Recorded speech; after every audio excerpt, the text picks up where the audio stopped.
Buenas tardes para todos. Qué rico tenerlos, qué rico tener un grupo internacional, un grupo de diversos territorios que eso generan una posibilidad de intercambio muy interesante para todos. El día de hoy vamos a ver un poco, a explorar el tema de la RSE, que es la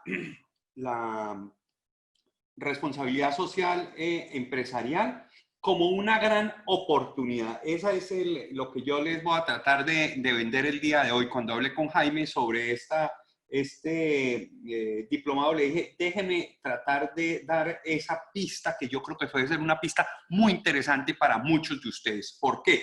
Porque debajo de esto, ¿cuál es el aspecto que está allí? Que para poder impactar necesitamos hacer grandes alianzas. Y las dos alianzas más importantes que ustedes como servidores públicos, la gran mayoría de ustedes, tienen a la empresa privada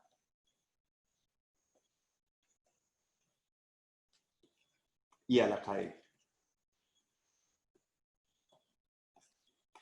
Y para poder llegarles a ellos, este aspecto fundamental de la RSE creo que puede ser como la clave que nos puede dar la apertura de muchas puertas para la gestión que ustedes realizan. Entonces, vamos a focalizarnos primero a entender un poco este concepto de RSE, luego ver un poco de dinámicas y después de cada uno de estos bloques dejamos una ronda de preguntas, de comentarios, de retroalimentaciones que ustedes quieran hacer. Fundamentalmente, la responsabilidad social empresarial tiene como sus manifestaciones, pero tiene también sus diversos fundamentos, es decir, la raíz, el combustible que hace que ésta aparezca, que esté allí, presente para la vida social.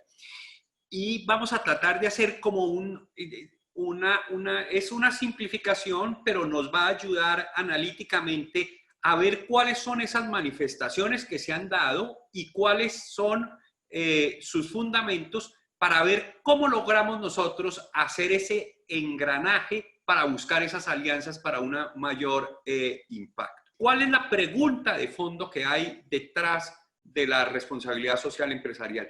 Y es fundamentalmente por los efectos que esa institución, que esa empresa tiene en el medio ambiente y en la sociedad. Es decir, estamos haciendo esa pregunta sobre los impactos que ellos tienen en sociedad. Entonces, en este sentido, estos impactos primero estuvieron tratados a través de lo que se llamó la filantropía. Sencillamente, las personas, los empresarios, frente a algunas necesidades de su entorno, pues hombre, eran generosos y daban una ayuda. Sí, que estos son los famosos filántropos que hemos tenido durante la vida y que todavía existen, y muchos, ¿cierto? ¿Y cuál es la fuerza que motiva a un filántropo? Pues están sus creencias, cuáles son, digamos, sus apuestas de fondo, de sentido en la vida, ¿cierto? Entonces, hay personas que en este campo pueden tener una raigambre religiosa. Entonces, en América Latina, el cristianismo en general tiene una presencia importante en nuestras culturas, en nuestra cultura. Entonces, esa es una manera de salir al encuentro del prójimo, esa es una manera de ser solidarios, esa es una manera de estar en consonancia con las necesidades de los demás. Entonces, ahí hay una fuente que es ese tipo de creencias que se tienen. Pero también está personas no necesariamente creyentes, sino que tienen unos principios, unos valores, y que le apuestan a ciertas actitudes en su vida y lo convierten como en una especie de reto para ellos, de leitmotiv, pues, que los impulsa en su relación con los demás. Pero también está el sencillo personaje que le gusta hacer eso y punto. ¿Por qué? Porque se le da la gana. Ahí, digamos, esa es como la filantropía, que era un poco de esa generosidad gratuita que una persona tiene con otros congéneres. Después, ya siendo un poco, si lo quieren ustedes, más utilitarista, se dijo, hombre, esa responsabilidad social empresarial sí, pero porque tiene allí un impulso importante de reputación para la marca, el posicionamiento de imagen de la marca en la sociedad. Entonces, allí aparece, digamos, esta, digamos, segunda razón, si lo quieren ustedes, de esas manifestaciones del posicionamiento, que eso lo vemos en muchas partes. Por ejemplo, un municipio que tiene, digamos, una estatua como la Estatua de la Libertad de Nueva York, ¿quién restauró eso? Pues una tarjeta de crédito que hizo una campaña de que por cada X cantidad de dinero girado por su tarjeta iban a dar tantos centavos para restaurar ese monumento. Entonces, miren cómo uno puede lograr para ciertas necesidades que se tienen en algunos lugares, es de buscar cómo ligar una empresa a esa necesidad que tenemos y que ellos hagan ese mercadeo con causa social, que en este caso específico, el que les comentaba, de la Estatua de la Libertad de Nueva York, pues fue American Express. American Express le dijo a sus tarjetavientes, mire, gasten con mi tarjeta porque entre más gasten, más vamos a apoyar la reparación de ese monumento. Entonces, ahí como ustedes ven, hay un interés ya más concreto de las empresas. Luego aparecen, y ustedes seguramente lo han vivido en algunos de los municipios donde ustedes trabajan, que es aquella actividad que es mucho más reactiva. Esto es lo que se llama en doctrina, en responsabilidad social empresarial, como responsabilidad social reactiva. Es decir, aquella que se realiza sencillamente para recoger los daños causados. Es decir, el reguero que hicimos con una actividad, tratamos de menguar esos efectos nocivos que afectaron a la comunidad allí. Entonces, evidentemente, es para evitar ya un daño para la imagen, no como en el anterior caso, que es algo positivo para su imagen, sino aquí es sencillamente para evitar un daño en su imagen que hacemos una actividad. Luego aparece el relacional. El relacional fue muy fuerte desde los años 60, pero digamos se profundizó en los años 70 y 80, donde empezó a hacer carrera esto que para nosotros ya es muy normal entre nosotros, que es la famosa licencia para operar. Y que ustedes lo han vivido seguramente en algunos de sus municipios en estas consultas previas que se hacen para grandes proyectos, para una carretera, para pasar un acueducto, para pasar una línea de alta tensión, para realizar una presa hidroeléctrica. Entonces, allí comienza también esa responsabilidad social empresarial que está ligada a esa licencia que se requiere para que todo pueda llevarse a cabo, que viene a ser la licencia para operar de estos grupos de interés. Entonces, allí aparece también una posibilidad muy interesante de organizar alianzas con empresas que tengan este tipo de acciones. ¿Por qué? Porque si ustedes hablan con muchas de las petroleras, uno de los grandes problemas que tienen las petroleras en muchos de los territorios es que las comunidades le exigen una cosa a la otra y la otra, según a veces situaciones muy coyunturales que viven. Entonces, si uno logra canalizar estas solicitudes y, digamos, darles una consistencia como proyectos, se logra un impacto muchísimo mayor en un municipio. En eso, en Colombia hemos tenido ejemplos muy bonitos, que municipios que siempre tuvieron, digamos, un poco esta vocación extractivista, que no les quedaba realmente nada como proyectos de mediano y largo plazo después del paso de una explotación por varios años de sus recursos mineroenergéticos. Entonces, aquí el punto clave es cómo uno logra articular esos esfuerzos y tratarles de darles una arquitectura que le den, por una parte, un impacto mayor en la comunidad, sino que también le permitan a uno echar a andar dinámicas que queden en el tiempo, que sean sostenibles en el tiempo, que no sean, pues, como diríamos nosotros, aves de paso, aves, flores de un solo día, sino que busquemos esa articulación con ese tipo de empresas para que en los territorios podamos tener una organización más grande de ese tipo de actividades. Les comento, aquí en el Valle nosotros hemos hecho una asesoría grande para un grupo de empresas grandes sobre lo que hemos llamado el reporte integrado de sostenibilidad de estas empresas. Y uno de los intereses que tiene esta investigación y este informe que se hace de tanto en tanto, busca fundamentalmente articular esfuerzos que están atomizados para que se logre un mayor impacto al poderlos organizar y darles un direccionamiento ya en su conjunto.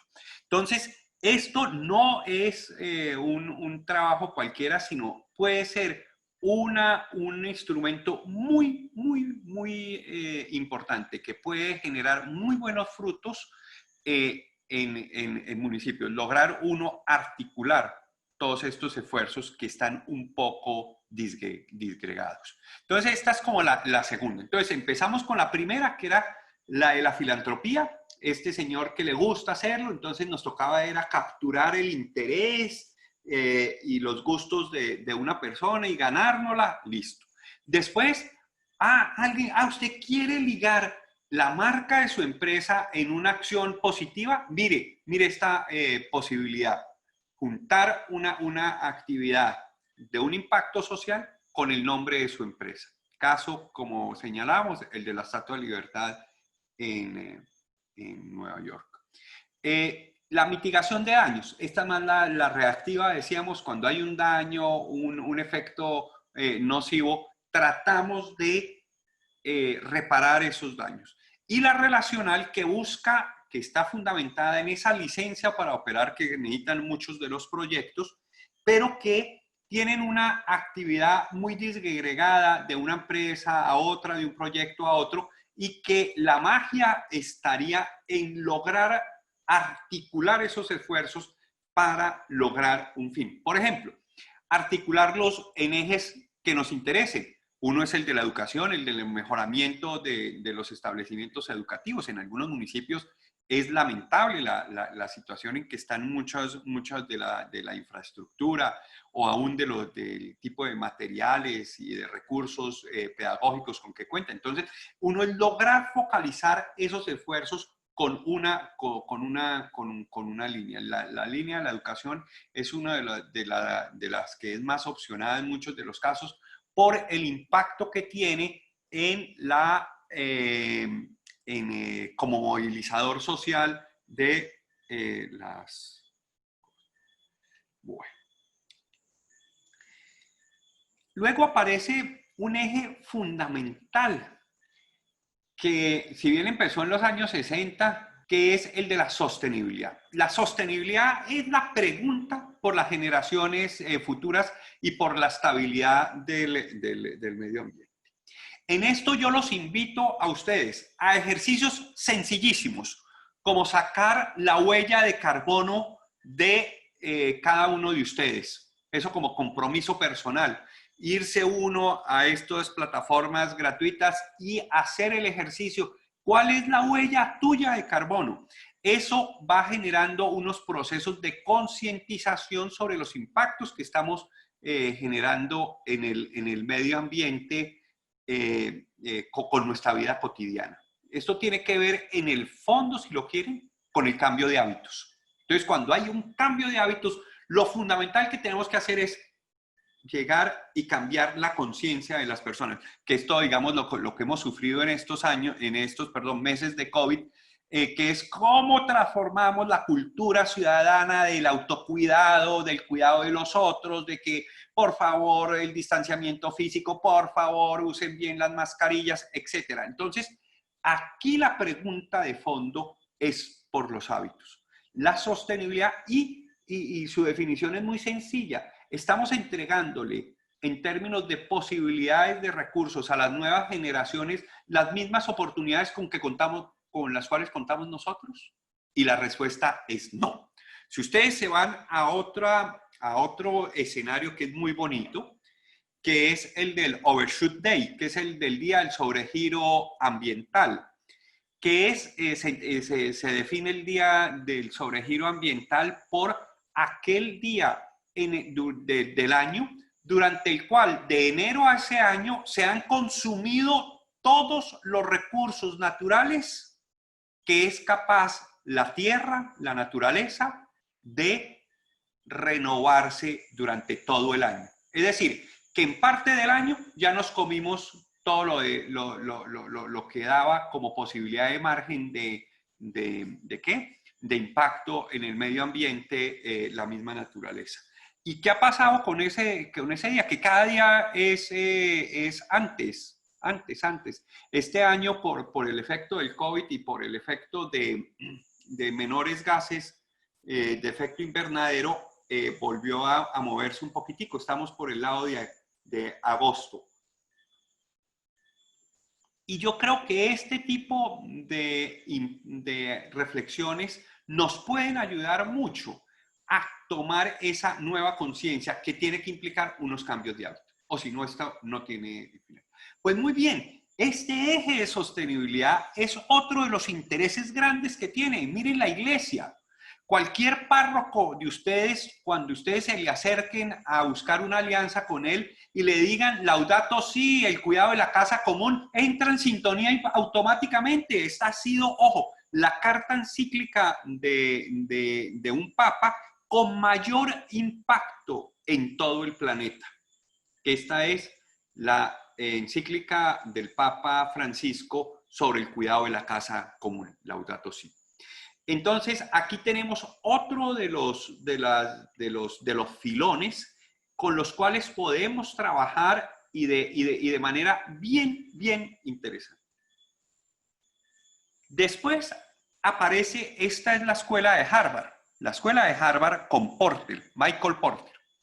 Ahorita, si tenemos tiempo, podemos ver un videíto de él donde dice por qué es tan importante para la solución de las necesidades que hay insatisfechas en nuestra sociedad, la participación de las empresas privadas. Pues muy bien, se fue diseñando la teoría del valor social compartido.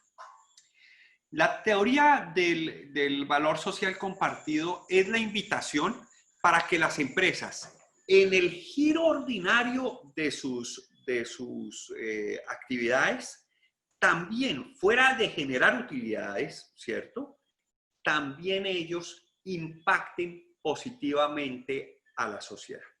Un caso concretísimo, del cual fuimos, no sé si en el caso de Ecuador o de República Dominicana o del Perú, de donde están algunos de los asistentes del día de hoy, lo hayan tenido durante la pandemia. En Colombia, hace unos 10 años, 15 años, se inició con fuerza lo que se llamó los subsidios directos para reducir la pobreza extrema. Entre estos auxilios habían unas transferencias condicionadas, que era, yo te doy plata familia si tú, por ejemplo, tienes los niños escolarizados. Entonces, de ahí derecho uno generaba doble efecto. Le daba la platica que necesitaba la familia para complementar sus ingresos y sacarlas de la línea de pobreza monetaria, de extrema pobreza, por ejemplo. Pero también uno generaba un efecto adicional importante de cuidado de la tasa de escolarización de los niños, que eso es una de las tragedias que tenemos en América Latina, que hay niños que se nos quedan por fuera del sistema escolar y eso es una tragedia. ¿Por qué? Porque sencillamente reproduce el círculo, ¿cierto?, de pobreza. Vuelve y generamos gente que no va a tener movilidad social en nuestra sociedad. Pues muy bien, este valor social compartido, ¿de qué se trata? Se trata de que la empresa le ponga ese aditamento social de impacto a lo que ella hace. Pues muy bien, en Colombia, un banco muy importante le colaboró al gobierno en esos subsidios condicionados. Pero había el problema de cómo se lo giramos a esta gente. Pues claro, estos son los más pobres. Los más pobres en muchos de los casos no tenían ni cédula, teníamos problema aún pues de existencia jurídica, pues de comillas, de las personas. Pues muy bien, evidentemente estaban también totalmente marginados del sistema financiero. Pues muy bien, un banco cuyo trabajo es bancarizar, hacer negocios bancarios con clientes y con empresas, etcétera, ¿cierto? Y con ciudadanos. Pues muy bien, incluya financieramente a toda esta gente que estaba totalmente excluida del sistema y tráigala al sistema.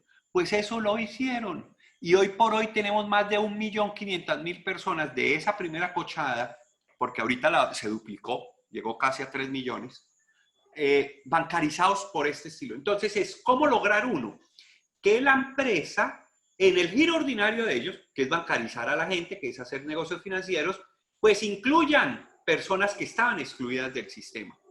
Y ahí es cuando nosotros logramos esa responsabilidad social de valor social compartido. Esta es muy importante y aquí tenemos aliados importantes que los tenemos que buscar con cuidado para diferentes tipos de actividades. Otro tiene que ver con la ciudadanía global y este hace más ya referencia pues a esta solidaridad mundial como humanidad, que sí que la hemos visto en esta experiencia de COVID muchísimo más puesta ¿cómo se llama? A prueba con esta pandemia.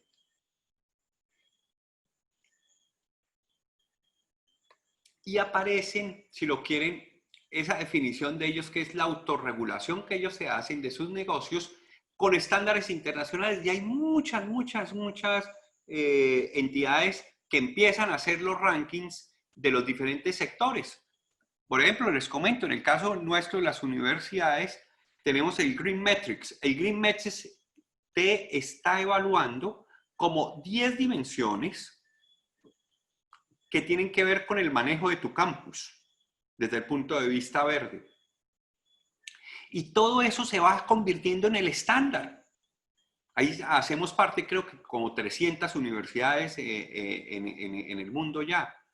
Y esos estándares internacionales se vuelven, digamos, como la norma para todos. Este campo de la responsabilidad social empresarial ha roto mucho las fronteras. Y como ven, queda dispuesto en esto que estamos observando en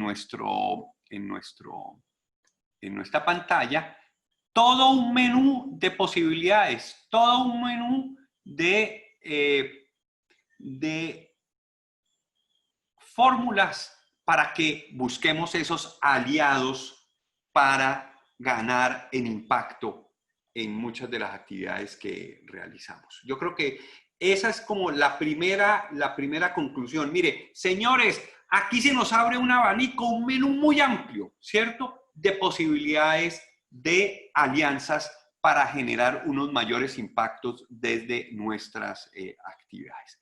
Evidentemente, cuando estamos hablando de responsabilidad social empresarial, nos estamos moviendo en la etapa superior de este plano, es decir, en lo que es voluntario. Lo que es legal es legal. Es decir, porque es que en mucha época se entendió como responsabilidad social empresarial. No, no, es que yo soy muy responsable. Yo pago las prestaciones, yo pido permisos para hacer las construcciones. No, mijo, es que eso le toca hacerlo a usted. Eso es lo legal, eso es el cumplimiento suyo como sujeto de responsabilidades y deberes en una sociedad. La responsabilidad social empresarial empieza donde se termina ese mínimo exigible legal.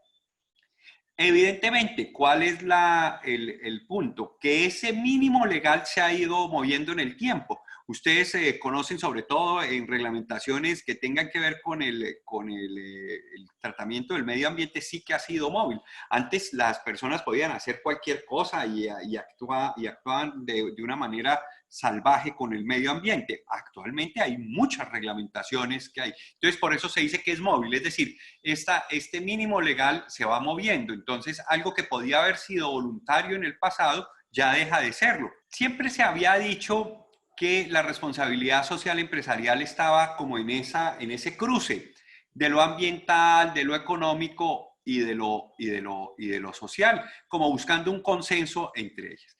Esto ha ido cambiando de paradigma muy grande. Se dice que lo económico tiene que estar totalmente circunscrito por lo viable socialmente. Y todo esto a su vez tiene que estar circunscrito a lo posible ambientalmente. Entonces, como ustedes ven, lo ambiental tiene un condicionamiento muy importante y muy grande, igualmente que lo social. No era una búsqueda de consenso como en el diagramita de Venn que están allí de los tres conjuntos y que tenían una intersección. No, estamos viendo algo mucho más sistemático, algo que tiene que ver más con una articulación entre todos. Y es una articulación compleja, pero tiene que ser completa, porque si no es completa, no es normalmente sostenible. Se va a tener problemas de sostenibilidad en el tiempo. Entonces, ahí es muy importante que nosotros tengamos esa concepción muy clara. Aquí había una posición como muy sencilla que decía, hombre, aquí lo que hay es una tensión, lo que ganan las empresas lo pierde la comunidad. Eso era el famoso principio de la suma cero. Es decir, lo que yo gano, alguien lo pierde, y si yo pierdo, alguien lo gana.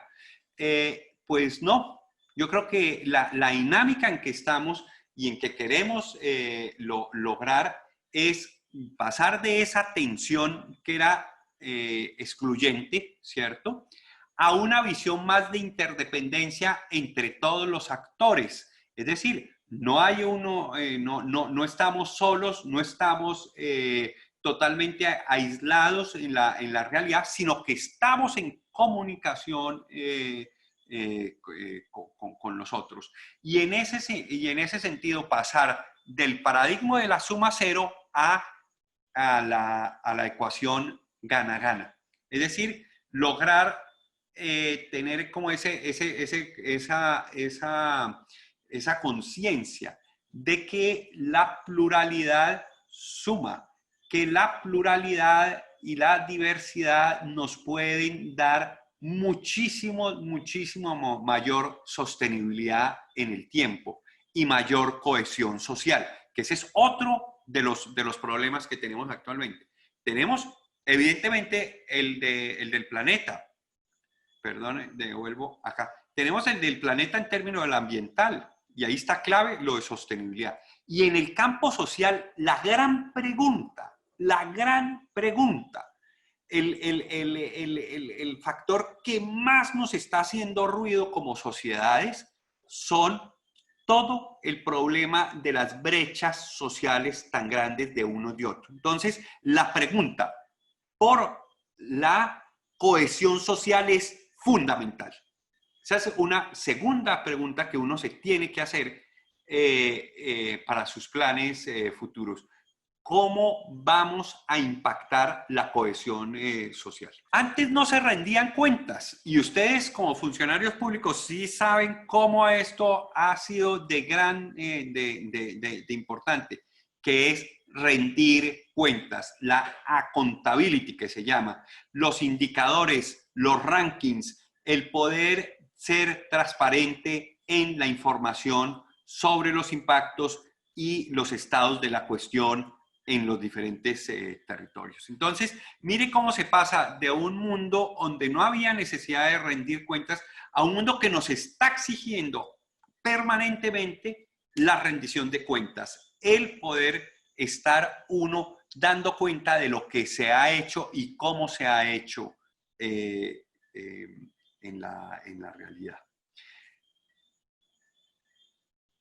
Y aquí aparecen los diferentes actores. Evidentemente siempre hemos tenido los medios de comunicación que ahora están exacerbados con las redes sociales y que se convierten en nuevos escenarios donde la discusión de lo público está llegando. Pero también está lo que nos decía Kevin ahora, que es, oiga un momentico, aquí hay un jurgo de gente especializada que está apareciendo en el escenario público y son muy importantes, muy importantes. ¿Por qué? Porque cada vez son muchísimo más técnicos, muchísimo más especializados, muchísimo más sentados en hechos y datos y en teorías confiablemente sustentadas para hacer la argumentación en lo público. Doy un ejemplo. Las grandes productoras de alimentos en el país están siendo seguidas anualmente por una ONG, se llama Oxfam, es una de las ONGs de mayor raigambre en términos de desarrollo, ONGs que se han digamos, focalizado en el apoyo para el desarrollo para los países del sur. Y esta empresa, esta ONG, le hace el seguimiento a las empresas las grandes de alimentos. Entonces, ahí a Nestlé. Y entonces, ¿y con qué mide a Nestlé? Pues sacó una batería de indicadores donde buscan cómo está el tratamiento del agua, cuánta agua utiliza en su negocio, cómo está generando fuentes de agua, cómo está cuidando las fuentes hídricas. Segundo, cuéntenos cómo está ¿hay trabajo infantil en su cadena de valor? Tercero, ¿cómo está todo el tratamiento de género en sus empresas y en su cadena de valor? Entonces, ya hay una serie de temas de agenda pública internacional de la cual no podemos hacer nosotros excepción. Nosotros tenemos que dar cuenta también de esas preocupaciones. Y son preocupaciones que las están liderando organizaciones no gubernamentales muy especializadas. En el caso colombiano, por ejemplo, yo les cuento un ejemplo nuestro de la Compañía de Jesús, de los jesuitas. Nosotros tenemos en Bogotá un centro social que se llama el CINEP. El CINEP tenía el banco de datos de violaciones de los derechos humanos más organizado del país. Pues muy bien, nosotros éramos fuente del Departamento de Estado de Estados Unidos sobre la situación de derechos humanos en Colombia. ¿Quién lo hacía? Pues el reporte lo hacía una ONG que se llama CINEP. Entonces, ahí cada vez están apareciendo nuevas organizaciones no gubernamentales especializadas en temas y que los manejan con mucha profundidad y con mucha idoneidad. En esto ha habido en los últimos años y con el fortalecimiento de las leyes de consumidores, las ligas de consumidores. Ahí seguramente poco a poco ahí van a aparecer grupos de presión muy fuertes allí. Entonces, aquí aparecen las organizaciones de consumidores. Entonces, como ustedes pueden ver, ya aparecen en esta escena muchísimos nuevos actores que entran en ese debate público por el efecto, el impacto que estamos teniendo en las sociedades y en nuestro entorno. Un ejemplo que ha sido patético en Colombia ha sido la acción de tutela como un expediente rápido para hacer exigibles muchos de los derechos que antes existían también en muchas reglamentaciones, pero que no eran tan cercanos a la realidad y a la mano del sujeto que siente que se lo están violando. Entonces, allí la acción de tutela, a través de un procedimiento rápido y ágil que fue adoptado en la Constitución del 91, tenemos también una participación de las personas en la defensa de sus derechos muchísimo más grande, que entra, digamos, en este escenario de qué es lo que está pasando con el impacto que estamos realizando en la sociedad. Entonces, en pocas palabras, una gran participación ciudadana en diferentes niveles. Eso es, digamos, como un aspecto, digamos, que se marca como constante actual de la RCE.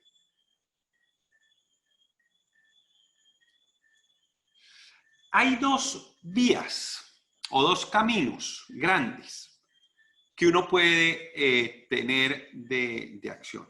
Uno es de adentro hacia afuera, es decir, entrando por todos los procesos de tu organización, y saliendo a través de todas esas interrelaciones que tú manejas a través. Que esto en el caso de las empresas es muy sencillo, es cómo a través de tu cadena de valor podemos llegar a todos. Entonces, ¿cuál es la cadena de valor? Yo soy un señor que hace leche. Pues en mi cadena de valor están unos campesinos que tienen unas vacas que las ordeñan y que me están suministrando la materia prima de manera regular. Muy bien. Entonces, esa es ahí mi cadena de valor. Entonces, si yo trato de impactar que estos señores sean más productivos, más eficientes, que puedan sacar materia prima de mayor calidad, pues evidentemente también yo me voy a beneficiar porque yo necesito la leche de ellos. Pues muy bien, esa es una manera de trabajar. Y otra que es muy importante y que en eso tienen que ver mucho las entidades territoriales, que es la de adentro hacia afuera. Si ustedes se van al Doing Business o se van el Doing Business es internacional, eso en cualquier país de América Latina, el Banco Mundial te da los datos del Doing Business, por lo menos a nivel nacional de tu país. En Colombia está no solamente a nivel nacional, sino que también está para varias de las ciudades. Y ahí encontramos una serie de temas, ojo con eso, una serie de temas en los cuales la institucionalidad territorial está totalmente quedada, está totalmente desbarajustada. Aquí en el caso nuestro, en el Valle y en Cali, tenemos un problema grandísimo que sale no solamente reflejado en el Doing Business, sino también en el índice de competitividad de ciudades y el departamental que hace el Consejo Privado de Competitividad anualmente. Este es un ejercicio que hace muy bonito con la Universidad del Rosario de Bogotá y el Consejo Privado de Competitividad, que es cómo estamos afectando las posibilidades de entorno para que las empresas y las organizaciones tengan un ecosistema donde puedan florecer. Entonces, ahí es muy importante todo lo que logremos nosotros hacer para que las reglas del juego se cumplan y se cumplan de manera efectiva y sin necesidad de corrupción. Si lo quieren, aquí el ruido más grande que tenemos es todo el componente de corrupción que vivimos en nuestro país y que de manera anual nos lo presenta transparencia internacional. En el caso de Colombia existe Transparencia por Colombia. Supongo que en los otros países de América Latina también existen capítulos de transparencia internacional y nos muestran una y otra y otra y otra vez que uno de los grandes problemas que hay es el problema de la corrupción. Es decir, ese es un flagelo que ha entorpecido el desarrollo de nuestros países con mucha importancia. Por eso, el trabajar ese contexto competitivo, que es el famoso, el que se llama aquí, de afuera hacia adentro, es decir, del entorno de los negocios, ¿cierto? Es fundamental, fundamental, fundamental trabajar eso. Evidentemente, ustedes se van a encontrar con gente que hace responsabilidad social empresarial con una visión meramente instrumentalista, es decir, busco que haya utilidades, yo busco mejorar mi marca o mi tarjeta de crédito, voy a arreglar la Estatua de la Libertad, pero le voy a meter 10 pesos y voy a obtener 500.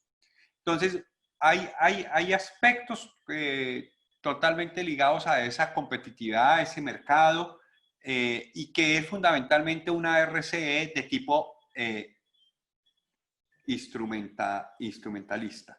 Listo. Hay otro que es más de tipo político, que tiene que ver más con la ciudadanía, que tiene que ver más con el tipo de gobierno corporativo que se realiza, que esto tiene que ver mucho más con procesos democráticos, con procesos de participación que se promuevan. Hay otro que tiene que ver, que es mucho más lo que se llama aquí una aspiración mucho más integradora.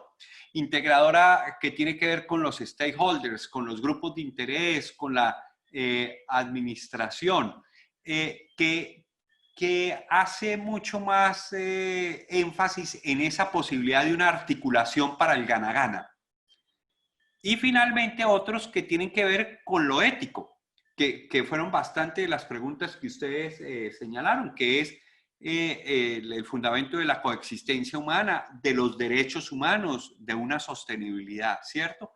Entonces, como ustedes pueden observar, puede haber diferentes caminos, ¿cierto?, para esta motivación de responsabilidad social empresarial con la cual tenemos que entrar en diálogo, ¿cierto? Hay unos más instrumentalistas, otros más preocupados con procesos ciudadanos, otros que tienen que ver con eso, ese aspecto relacional de unos con otros, y finalmente otros que tienen que ver mucho más con la coexistencia, con la dignidad humana, con los derechos humanos.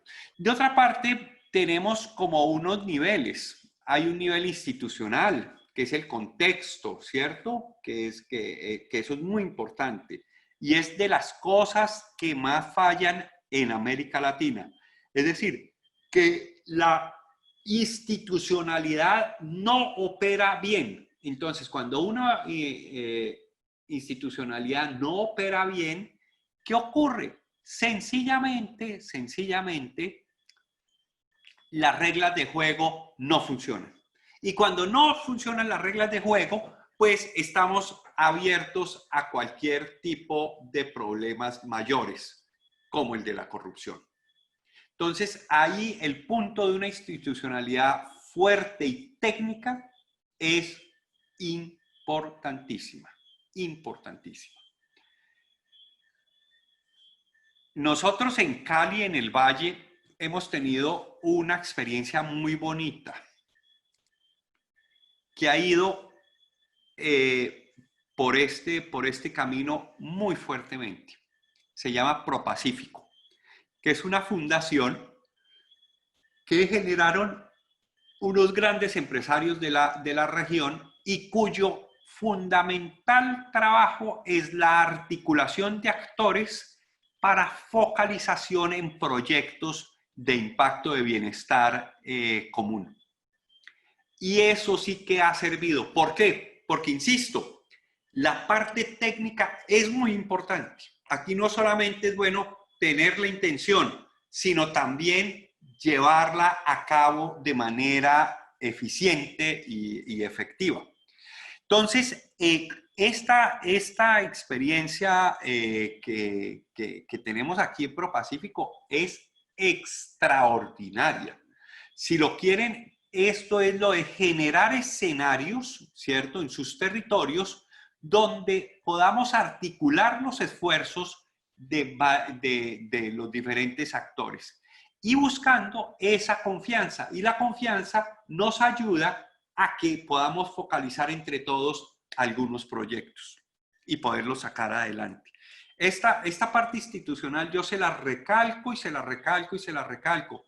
Todo lo que puedan hacer ustedes para que la institucionalidad en sus territorios sea mayor es de lo que mayor impacto tiene uno en el largo plazo. Un ejemplo. Muchas de las organizaciones de ayuda para el desarrollo en Europa priorizaron a África. Dijeron, hombre, África es el que está más fregado, es el que tenemos que apoyar para que tenga su desarrollo.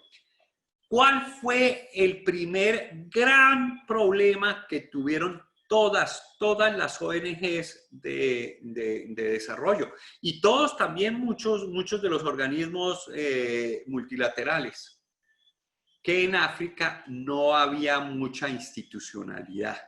Y al no haber institucionalidad, tú puedes botar todos los recursos que quieran, que terminan diluidos, robados,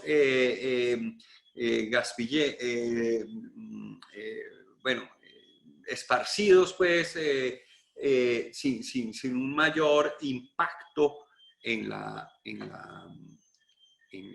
sociedad. Entonces, todo lo que ustedes puedan hacer por fortalecer la institucionalidad, por favor, es la gran responsabilidad de ustedes. Nombrar una persona en un cargo oficial o en una contratación oficial sin las competencias para eso es de los peores servicios que le podemos prestar a nuestro territorio. Hay que fortalecer esa institucionalidad. Y una de las maneras de fortalecerla es darle esa fuerza técnica y dos, darle esa posibilidad de confianza con la gente. Es decir, si uno logra conjugar esos dos aspectos, se vuelve uno ganador. Confianza y técnica.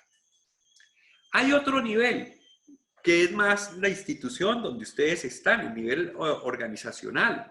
O la empresa. Y eso es importante, ¿cierto? Pero el más importante es el institucional. Y evidentemente también hay una pregunta para cada uno de ustedes, que es la pregunta sobre cómo está tu responsabilidad. Y en eso yo los invito una y otra vez a que se hagan la pregunta por el cambio de hábitos. ¿Cómo vamos nosotros a ser agentes de gran responsabilidad? Pues cambiando nuestros hábitos, por hacerlos unos hábitos más sostenibles en el tiempo.